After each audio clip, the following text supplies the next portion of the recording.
Assalamualaikum warahmatullahi wabarakatuh. Perkenalkan, nama saya Fikri Nur Cahyo dari D3 Keperawatan 3A. Di sini saya akan menjelaskan tentang penyakit demam tipoid atau typhoid fever, yaitu penyakit yang berinfeksi, biasanya disebabkan oleh Salmonella typhi, yaitu bakteri Enterogram yang negatif dan bersifat patogen pada manusia. Nah, yang kedua ini ada gambaran klinis demam tipoid. Yang pertama ada prodromal. Nah, yaitu prodromal itu adalah perasaan yang tidak enak atau demam. Nah, yang kedua ada mual muntah, disertai lesu, nyeri kepala, pusing, yang tidak bersemangat, nafsu makan berkurang, bibir pecah-pecah, kering juga, dan perut kembung. Nah, selanjutnya ini ada patofisiologi. Patofisiologinya adalah kuman Salmonella typhi. Biasanya masuk ke dalam pencernaan, yang khususnya masuk ke dalam usus halus yang bersama makanan melalui limfe. Nah, kuman ini termasuk atau biasanya masuk ke jaringan limfosit mesenterika, dan di sini terjadi nekrosis pada peradangan. Nah, kuman tersebut biasanya akan keluar dari hati atau limfa, dan kemudian dia akan kembali ke usus halus, dan kuman biasanya akan mengeluarkan endotoksin yang dapat menyebabkan reifrensi di usus halus tadi. Nah, kuman itu akan berkembang dan kuman Salmonella typhi akan merangsang kesintesis dan melepaskan pirogen yang akhirnya beredar di darah dan mempengaruhi pusat termogolator di hipotalamus yang akan menimbulkan gejala demam tadi. Selanjutnya ada penata laksanaan, yaitu ada dua. Yang pertama ada non farmakologi sama farmakologi. Nah, yang pertama non farmakologi, biasanya di sini juga disebut ada kompres hangat, bed rest, diet yang diberikan bubur dari yang lembek, setara sampai ke nasi biasanya. Dan yang farmakologinya ada chloramphenicol, dosisnya 50 mg per kilogram BB per hari, terbagi dalam 3 atau 4 kali. Pemberian bisa dilewat dari oral atau IV, dan itu selama 14 hari. Nah, bila ada kontraindikasi, chloramphenicol biasanya diberikan ampicillin dan dengan dosis 200 mg per kilogram per berat badan per hari. Nah, biasanya terbagi dalam 3-4 kali.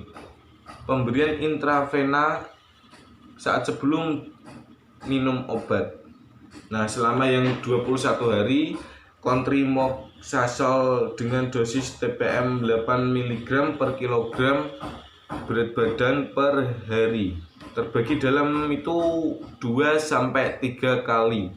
Itu oral selama 14 hari. Dan yang terakhir ada kasus beratnya, dapat diberikan ceftriaxone dengan dosis 50 kg per berat badan per hari, dan diberikan 2 kali sehari.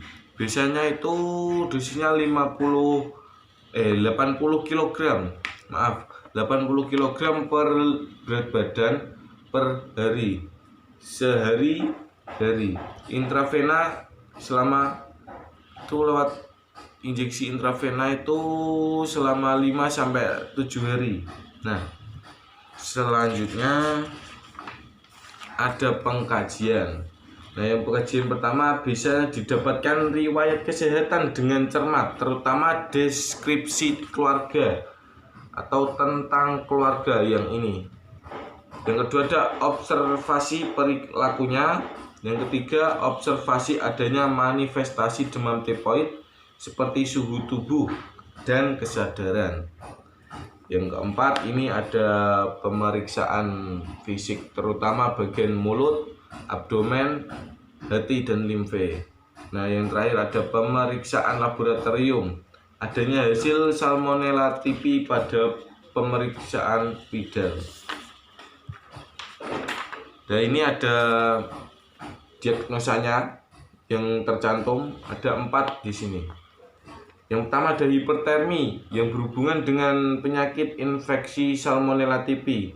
Yang kedua ada nyeri akut, yang ini ada nyeri akut berhubungan dengan agen cedera biologis atau infeksi bakteri Salmonella typhi yang tadi. Yang ketiga ada ketidakseimbangan nutrisi kurang dari kebutuhan yang berhubungan dengan kurang asupan makan. Yang keempat ada intoleransi aktivitas berhubungan dengan tirah berbaring. Selanjutnya habis diagnosa ada intervensinya. Yang pertama, diagnosa pertama monitor suhu paling tidak sekitar 2 jam ya, 2 jam sesuai kebutuhan dan berikan kompres hangat. Terus anjurkan kepada ibu klien agar tidak memakai pakaian tipis dan menyerap keringat, dan diberikan banyak minum sebanyak 1500 sampai 2000 cc per hari. Dan yang terakhir ada kolaborasi dengan pemberian obat antipiretik yang ini dan antibiotiknya. Nah, yang diagnosa kedua ada kaji tingkat frekuensitas dan reaksi nyerinya. Terus ajarkan teknik distraksi dan relaksasi nafas dalam. Dan diagnosa yang ketiga ada kaji toleransi terhadap aktivitas. Kaji kesiapan meningkat aktivitas, berikan bantuan sesuai kebutuhan, dan anjurkan menggunakan kursi mandi, menyikat gigi atau rambutnya. Dorong pasien untuk berpartisipasi dalam memiliki periode aktivitas. Nah, terima kasih atau matur suwun. Semoga dipahami. Assalamualaikum warahmatullahi wabarakatuh.